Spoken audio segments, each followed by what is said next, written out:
Welcome to this explainer. I am so incredibly excited you're here today because honestly, we're about to completely dismantle how you view your daily decisions. We're digging into a fascinating piece of source material that is going to fundamentally challenge everything you think you know about risk, certainty, and just the basic structure of everyday life. We usually think of casinos as those massive buildings with flashing neon lights, slot machines ringing, and green felt tables. But what if the casino isn't a building you walk into? What if it's literally the life you are already living right now? Let's take a look. So, let me ask you a direct question. Do you gamble? Now, your immediate instinct is probably to say, no, of course not. I don't go to Vegas, I don't play poker, I don't even buy scratch-off lottery tickets. I'm a perfectly sensible person. But the source text we're exploring today sets up this brilliant psychological trap for that exact answer. It suggests that you, me, and pretty much everyone you know are currently sitting at a really high-stakes table, just constantly pushing our chips into the center. To understand why that is, we have to completely rethink the word itself. Okay, let's dive into this. The author presents a radically broadened definition of what constitutes a gambler. A gambler isn't just someone betting cash on a spinning roulette wheel. It's anyone who wants to win rich rewards by betting their money, their youth, their future, and their very life on uncertain things. And here's the kicker: things that they falsely self-identify as absolute certainties. That illusion of certainty is absolutely crucial here. We make these massive investments with our lives assuming a guaranteed, safe outcome while completely ignoring the reality that the future is, fundamentally, entirely unknowable. To really bring this into focus, the author draws this stark, kind of brutal contrast between the house and the players. Think about actual casino dealers for a second. They earn a great living because the games are mathematically stacked in their favor from the start. They aren't truly gambling at all, they're just operating a system. But the everyday gambler? Well, the source states they're eventually going to lose everything, leading to crushing losses. The house always wins, right? And the players ultimately lose whatever they started with. The tragic part, according to the author, is that this truth is completely simple and clear, but people just want to gamble anyway. They just don't realize what kind of casino they've walked into. So, let's step outside the literal casino and examine our first major paradigm shift. Section 1. The Gamble of Love. The source material throws a huge curveball here, arguing that marriage is actually the biggest gamble in life. Just think about it from the framework of our new definition. You are literally betting your whole youth and your entire life on another person. You expect to be happy, joyous, and basically remain in love for a lifetime. But the reality is, you can never fully know their future personality, their temperament, or their character. People change, right? You're pushing all your chips, your time, your emotional energy, your future, onto an outcome you absolutely cannot control or predict. You're betting your life on a totally uncertain outcome, just hoping for a massive emotional and social payout. If tying your life to another human being is a gamble, what happens when you tie your entire destiny to an ideology? Section 2. Betting on beliefs. The text asks us to seriously consider our spiritual beliefs. Participating in religion is framed here as just another form of high-stakes gambling. You're basing your destiny and your future on religious rituals, practices, and ideas that you firmly believe are correct. But almost every religion out there claims to be the only absolute truth. So the author challenges us to ask, is your belief the absolute truth, or is it just wishful thinking? Since you cannot be absolutely certain of the afterlife, aren't you essentially just placing a giant cosmic bet? And this brilliantly illustrates the point. The source neutrally highlights the sheer contradictions between major world religions to prove this overarching uncertainty. For example, Christianity practices monogamy. Islam allows men up to 4 wives. Buddhism encourages celibacy for its monks and nuns. Furthermore, they all have entirely contradictory views on life, death, and what happens next, whether it's reincarnation or waiting for a final judgment. Now, the author isn't taking a side or telling us which one is right. Rather, the point is that because they all contradict each other, choosing one means you are dealing with a totally uncertain outcome. You are placing a massive bet on a metaphysical roulette wheel. Let's move over to the secular world to see how this builds. Politics. It's estimated there are over 1,000 political parties globally.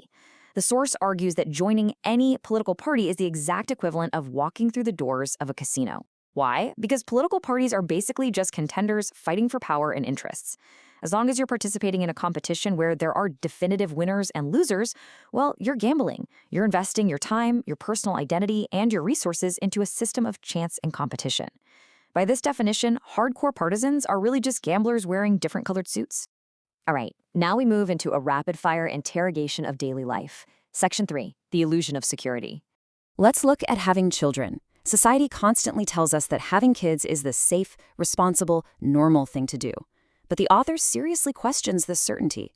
If your main purpose in having kids is to bring glory to your family name or to ensure you're protected and supported in your old age, you are gambling. Whether those children will actually support you or succeed in life is a completely unknown variable.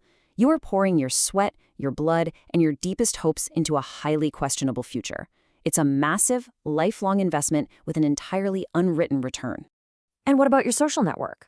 We spend just incredible amounts of time, energy, and money establishing interpersonal relationships, whether that's for business networking, safety, or just basic entertainment. But the author points out that you can never guarantee if these relationships will end up being a blessing or a curse. Are you bringing in noble allies who are going to elevate you, or are you actually putting yourself at risk by letting the wrong people into your inner circle? Since you can't guarantee the outcome, every handshake, every lunch meeting is literally a roll of the dice. And of course, there is the literal financial world. Do you trade stocks? Do you make venture investments or start businesses? We so often dress this stuff up in the fancy language of strategy and market analysis, but the source just strips all that away. It compares the wishful thinking of generous market returns directly to walking into a casino with the intent to win big money. You are taking huge risks, hoping your theories are right, but you can never be absolutely sure that the results won't just be entirely counterproductive. You're at the tables, plain and simple. By now, the author's overarching framework is becoming crystal clear. These aren't just isolated risks in a normal life. They are entirely different game floors in the exact same grand casino. The text identifies all these hidden arenas for us: the battlefield, officialdom, the workplace, business, love, family, the teaching field, the relationship field. The nature of every single one of these arenas is identical to a casino. Once you enter any of these fields with expectations of a solid return on your investment, you're playing the odds. So the crucial takeaway of this whole explainer comes down to this core argument from the author. Quote, as long as you invest your time, energy, physical strength, mental energy, and even your future on something that cannot be determined for its developmental direction and future results, then you are gambling, and you are a gambler. This is the ultimate paradigm shift. It is not about the money. It's about investing the very finite resources of your existence into the infinite uncertainty of the universe. It's time to step back from the tables entirely and ask the big questions. Section 4, Waking Up to Reality. The author challenges us to literally wake up.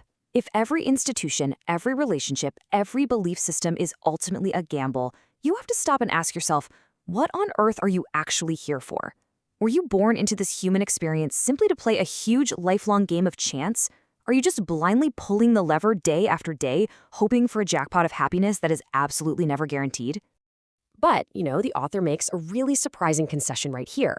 The text basically says, hey, if you think this lifelong gamble is fun, and if you truly believe that ultimately everything is just empty in the end anyway, well then, go ahead and enjoy it. Play as much as you like. Enjoy the thrill of the bet, the crazy highs of the wins, and just accept the lows of the losses.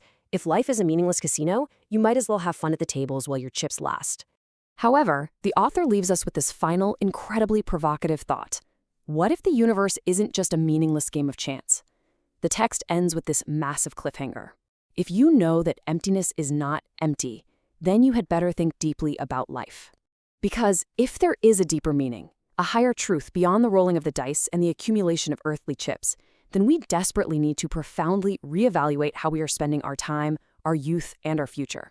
Are you just going to keep gambling, or is it time to find a completely different game entirely? Think about that the next time you place a bet on tomorrow. Thanks so much for exploring this with me.